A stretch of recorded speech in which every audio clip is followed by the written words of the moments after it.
Eu acho assim que o senhor tem uma visão técnica, né, extremamente coerente. Entretanto, a vida real lá fora, né, o que a gente recebe do brigadiano, são tratamentos humilhantes por parte dos seus oficiais. Os seus comandados talvez não estejam reproduzindo lá, em cada um dos espaços onde atuam, essa sua visão técnica a respeito dos treinamentos e da própria relação com os comandados.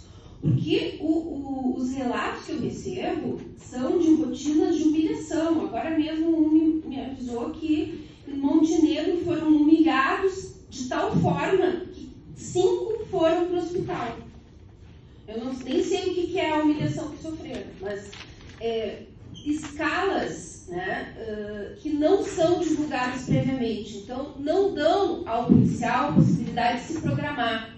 Sim, lavar roupa é um problema pessoal. Só que, quando o policial tem que cuidar da sua própria farda e tem que viajar para voltar para sua casa, ele precisa de tempo para ir para casa, para lavar a sua farda, para secar e para voltar, e para descansar, e para estar com a sua família. Então, pode parecer algo prosaico, né? Eu preciso tempo para lavar a minha farda, mas não é, porque se ele não tem um intervalo entre as jornadas compatível com a tarefa que ele tem de viajar até a sua casa, no caso dele estar fazendo curso, e voltar e descansar, ele não vai conseguir dar conta disso. Então, o que me parece é que eu disse uma vez, eu sei que o senhor não gostou, eu ouvi falar que o senhor falou sobre isso, inclusive numa formação, que existem duas brigadas militares, né? A brigada dos soldados e a brigada dos oficiais. Eu sei que o senhor não concorda comigo, que o senhor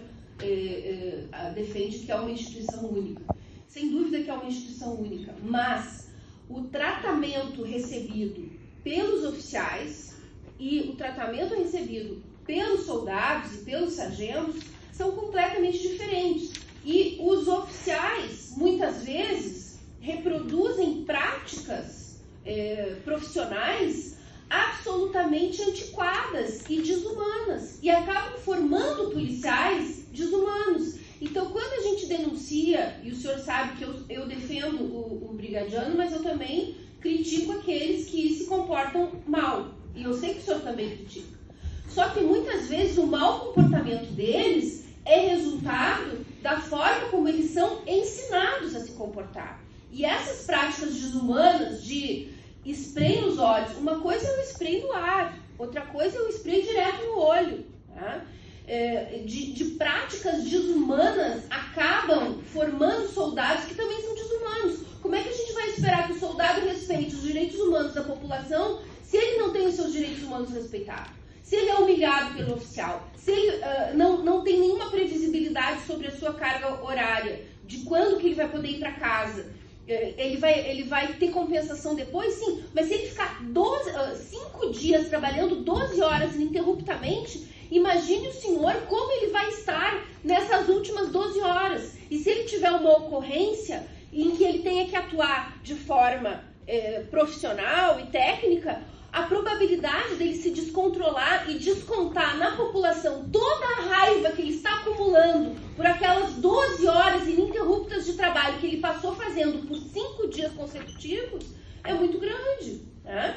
Então, a forma de tratamento que o soldado, que o sargento recebe dos seus oficiais imediatos, muitas vezes não é essa forma técnica e profissional que o senhor está defendendo. A possibilidade, por exemplo, de ir ao banheiro durante as suas 12 horas de PB ou 8 horas de PB não está sendo respeitada. Ele não pode sair do PB para ir no banheiro. Além dessa operação visibilidade, ao meu ver, ser questionável do ponto de vista da sua eficácia, mas o senhor está dizendo que diminuiu os índices de criminalidade, eu posso até entender que funciona de alguma maneira, ou que tem alguma outra coisa que também está acontecendo ao mesmo tempo que isso que está funcionando. Porque me parece visibilidade em que o policial está ali parado por 8 ou 12 horas, sozinho, do lado de uma viatura, sem nem poder atender uma ocorrência, é só sensação de segurança mesmo, porque, de fato, se ocorre alguma coisa, ele não tem como agir, porque estando sozinho, como é que ele vai agir? Então, ele não tem previsibilidade desse intervalo entre as duas jornadas, são muito curtos esses espaços. Dentro da jornada de 8 ou 12 horas, ele não tem essa flexibilidade de poder se alimentar, de poder ir no banheiro quando ele necessita. Ele depende de alguém que venha render a posição onde ele está. Me mandaram uma foto de um policial com uma garrafa de mijo na mão, porque ele teve que fazer xixi na garrafa, porque ele não pôde sair do posto. Tá?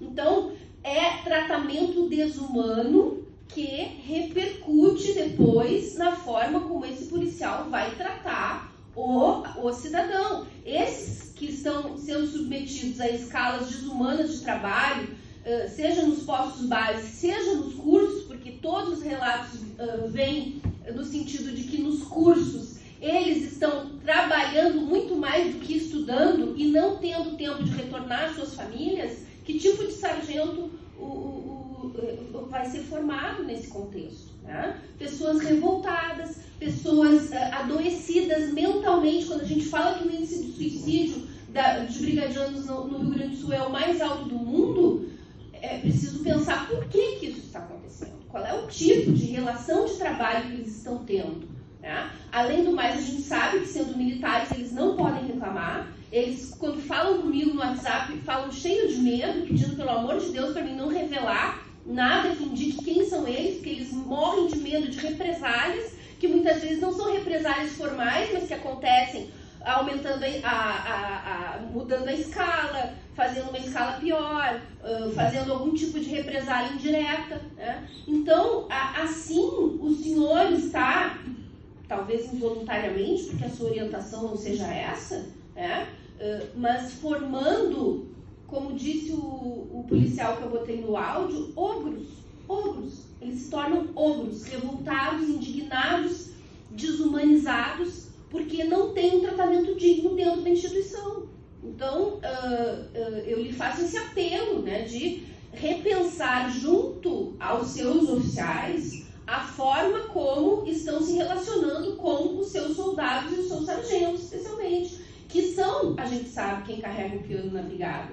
Então, eu não estou aqui fazendo discurso eleitoral, já passou as eleições, eu já fui reeleita, inclusive tive muitos votos dos brigadianos e me sinto na obrigação, né, como meu trabalho de parlamentar, ter essa voz aqui, porque eles não têm voz, eles não podem falar, eles nem podem muitas vezes entrar na live, de medo que o seu comandante imediato veja que eles estão assistindo a live e depois de alguma forma ele sofre as consequências disso. Então, vamos humanizar essa relação dentro da brigada, e é óbvio que é um serviço duro, extenuante. Ninguém espera que o brigadiano vá ter uma tarefa de carregar flores. A gente sabe que é uma vida dura, né? Mas tem que haver respeito dentro da instituição por esse que carrega o piano da brigada. E é isso que não está acontecendo, senão eles não estariam recorrendo a mim. Né? Que o senhor sabe muito bem, os brigadianos não gostam a maioria não gosta de deputado de esquerda, né?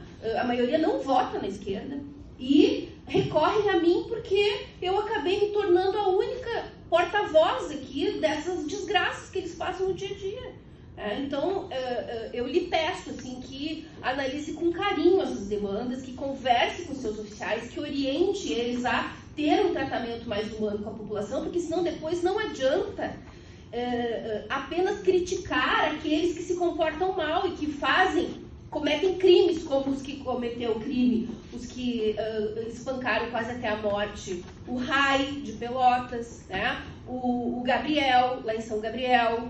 Esses brigadianos que são criminosos, que cometeram crimes, né? Eles também são resultado desse tratamento desumano, porque há muitos aqui na corporação, com certeza, que são desse limiar, né? Que só não cometeram um ato mais grotesco como esse de São Gabriel ou com o rapaz de Pelotas, porque ainda estão conseguindo se controlar, né? Ainda estão no uso da sua racionalidade, mas muitas vezes o desespero é enorme, e ou eles adoecem mentalmente, se suicidam, ou acabam cometendo esse tipo de crime horrendo contra a própria população que eles deveriam estar protegendo.